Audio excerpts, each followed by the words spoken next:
My name is Ashley. I am the Youth Development Librarian for Teen Services for the Oakland Public Library.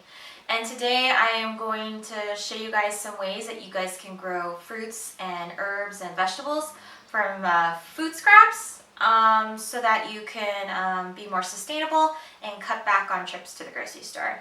I don't know about you guys, but with the pandemic going on, it's very anxiety inducing for me to go out to the grocery store knowing there are a lot of people out there and that you have to wait in line. So if there's any way to cut back on having to make trips to the store by growing your own, it could, be helpful for you. It's helpful for me.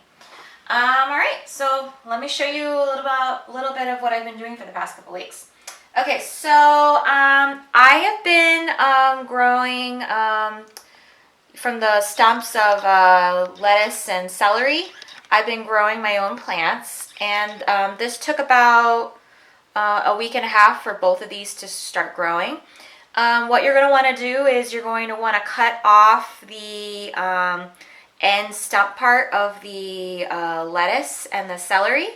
Let that stay intact, and then you're going to get like shallow plastic dishes, or if you have like shallow little plates or bowls, you can put a little bit of water, maybe about, I'd say maybe a quarter of an inch of water at the bottom, and then you would leave these in your windowsill and just keep filling up the water as it starts evaporating off, and you will be able to grow your own lettuce bulb and your own celery bulb.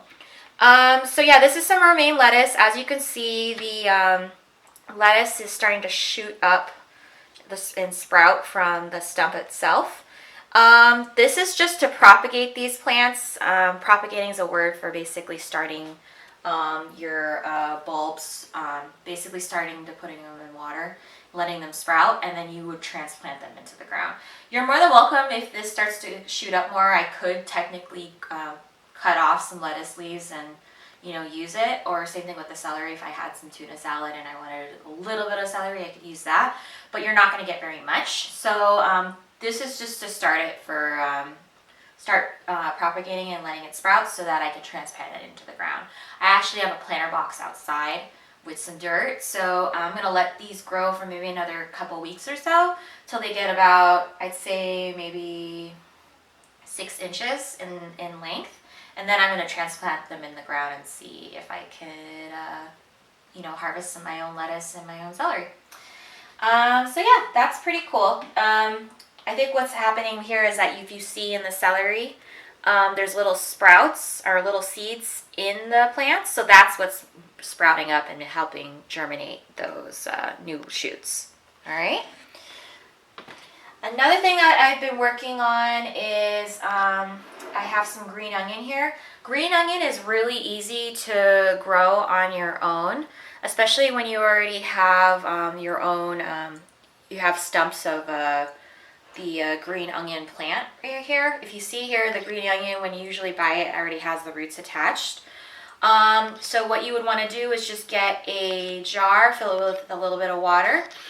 And what I usually do is I cut off most of the plant up to maybe here, just as the white bulbs are starting to shoot up. I usually cut and slice so there's only maybe about 1.5 inches left of the plant. I rubber band the bunch together and then I put in my water.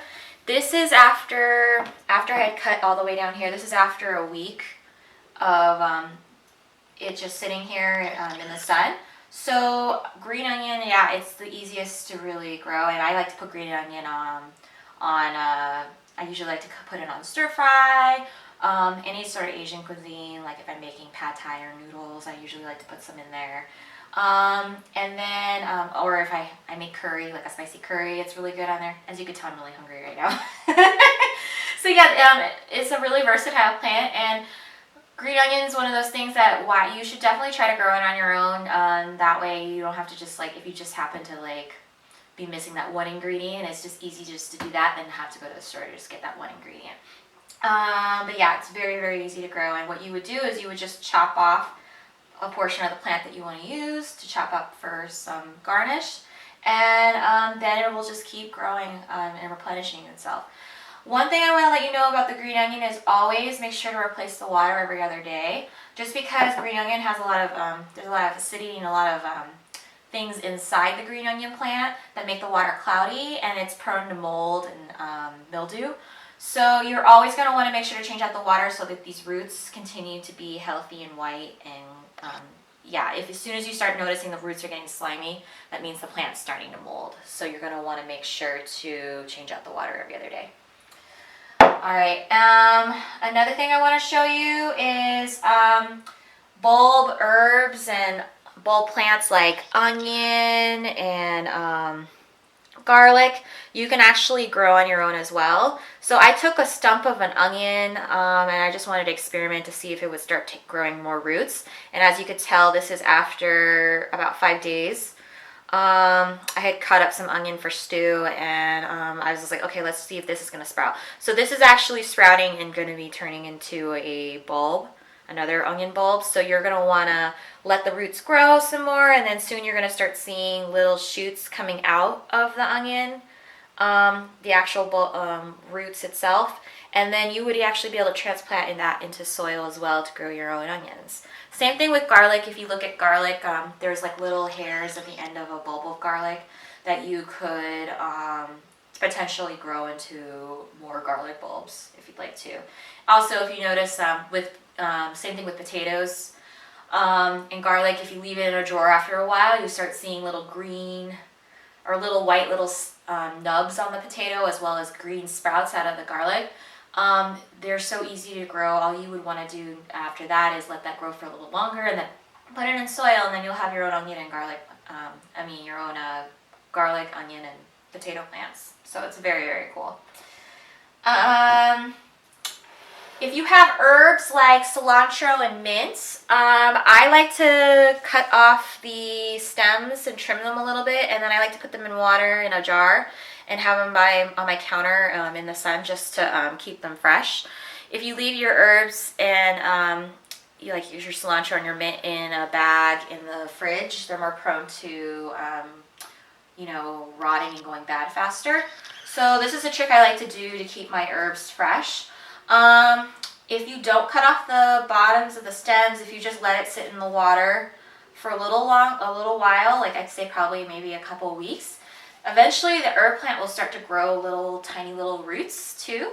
And then you would actually be able to grow your own mint and your own cilantro. I cut off the ends of this one, so I don't think this one's actually going to be turning into a plant. But I wanted to give you guys that trick just because I use it all the time to keep my herbs fresh for as long as possible. Last but not least, I did something really fun. A couple weeks ago, about 2 weeks ago, I bought a pineapple and I cut it up. My daughter loves pineapple. And I wanted to show you something fun that you could actually do. You can technically actually grow your own pineapple if you'd like. What you would want to do is just take this is another pineapple, I just took the top off too. You would want to take your pineapple and try to nudge it off the top stem portion of the pineapple and nudge it off by hand. Don't use a knife, because if you do, you might break off more of the plant itself and it's going to take a lot longer to take root. But if you nudge it off the actual fruit portion of the pineapple, put it in water, you will actually start to grow your own pineapple. And as you can see, after 2 weeks, this pineapple is starting to grow some roots here. I don't think this is actually going to turn into a pineapple plant when I put it in the ground, just because we live in an area that has a lot of fog. There's not enough humidity and heat to really grow and help nurture the plant to turn into pineapple. But it might make a decorative plant, so I might just put it in some potting soil and see if it grows and turns into like a cool decorative plant. But yeah, Southern California and tropical climates like Hawaii, you will probably get a pineapple. But yeah, I wanted to show you that the possibilities are endless with this experiment, and with all the time that you guys probably have, due to the pandemic and quarantine, you're probably spending a lot more time at home. And what better use of your time than to try to see what you could, grow on your own. I just took up gardening in my front yard and everything, and I have a lot of indoor plants, but now I'm kind of getting into like, okay, well, what can I do to make myself more self-sufficient and make myself able to not go to the store as much and rely on myself to grow more of my own food. So yeah, I hope you guys enjoy this video, and I would be interested to see any other new things that you try out and experiment with in terms of growing food and plants out of scraps. But yeah, that's all I have for today, and I hope you guys are safe and well, and I see you at the library very soon. Thanks!